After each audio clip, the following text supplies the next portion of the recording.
Okay, good morning, dear students.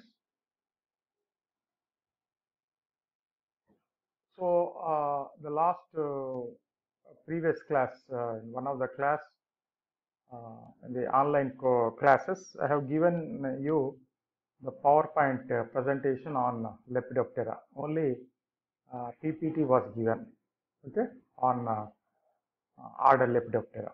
So, wherein the explanation and the video class was not posted. So today we will take up a very important order, that is order Lepidoptera, because this is very important for your exam also. And also this order is very important order which has got lot of economic importance also. Okay. So this lecture order Lepidoptera is divided into two parts. Okay. Lecture number 27 and 28 also. So today just we will take a part of the order Lepidoptera. Okay. Now in this class we will be discussing about the general characters of order Lepidoptera. So you know very well order Lepidoptera comprises of important insects like butterflies and moths. Okay. Then we will also discuss about the characters of important families. So there are about 8 to 9 families are included. So out of which today just we will take up only 4 families. Okay, Noctuidae, Lymontidae, Stingidae, and Bombycidae. Now coming to general characters of order Lepidoptera. So this is the first character and which is the most important character. Lepidoptera means the lepido means scales and pteron means wings. So the members of this particular order consist of scaly wings.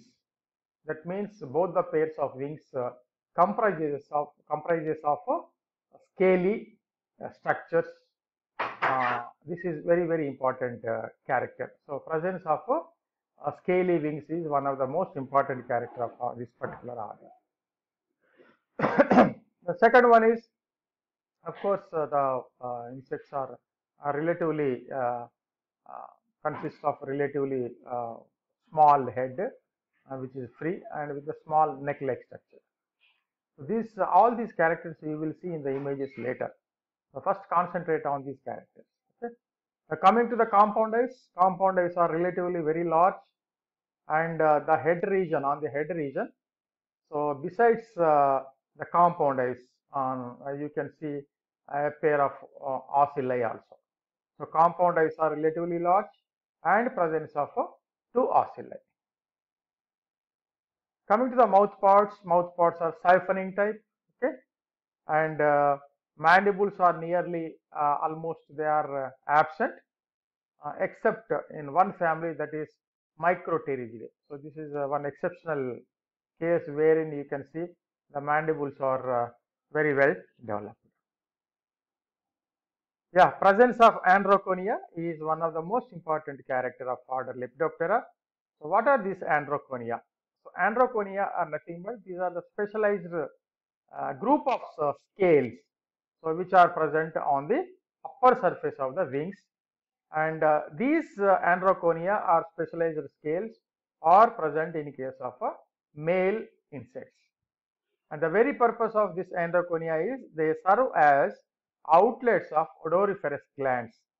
So through these specialized scales or the androconia, certain odoriferous chemicals are released outside, which helps in attraction of other insects. Okay, so presence of androconia is most important character. Now you can see all these characters. The wing character you see here.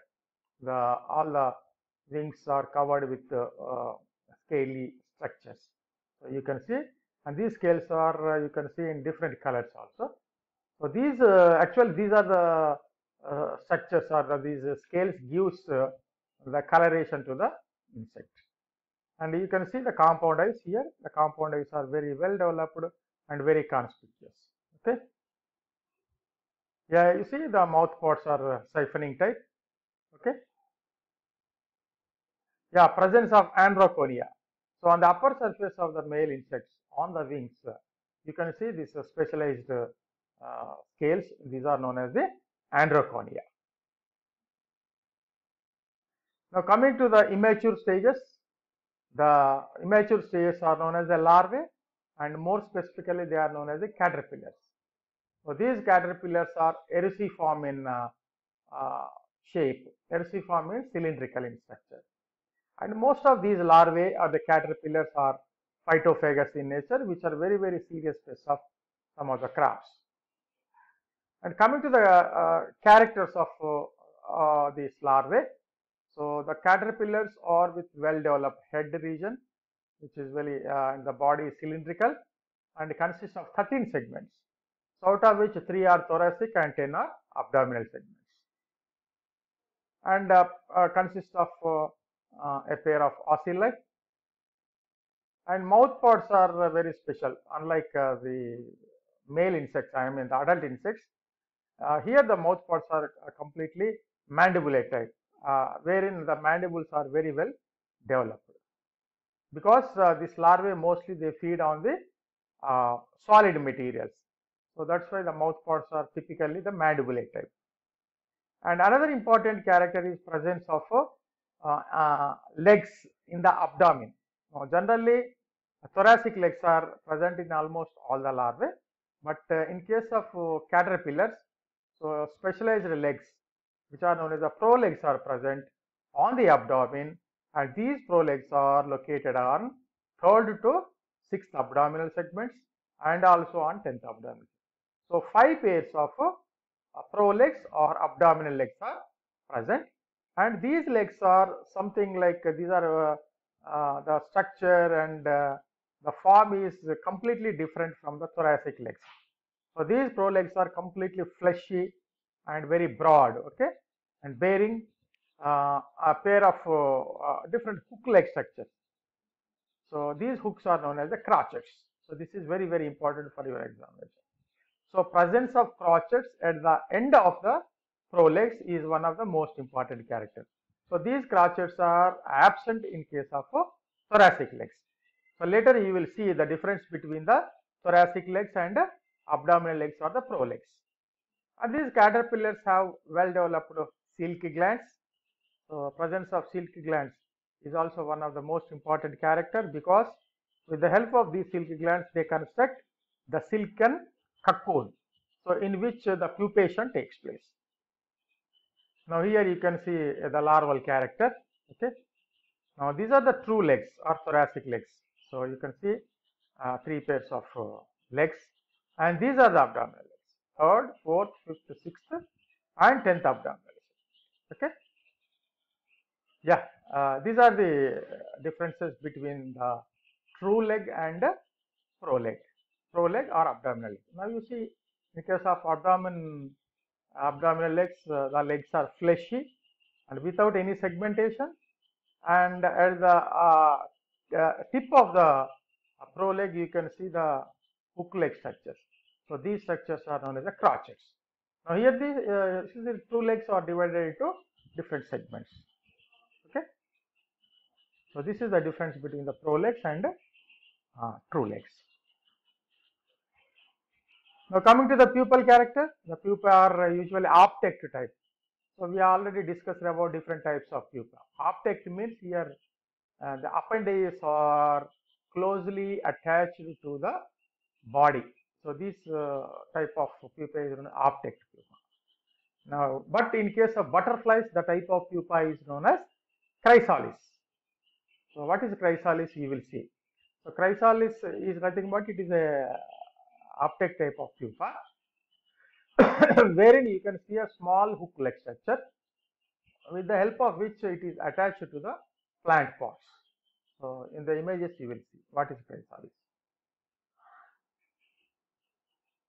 And most of the adult insects are harmless, except a few insects like fruit-sucking moth, citrus fruit-sucking moth, or you can see castor semilooper, okay, wherein it is also, the adult is also a fruit-sucking moth. So except fruit-sucking moths, all the other Adult insects are harmless. Rather, you can say they are useful also.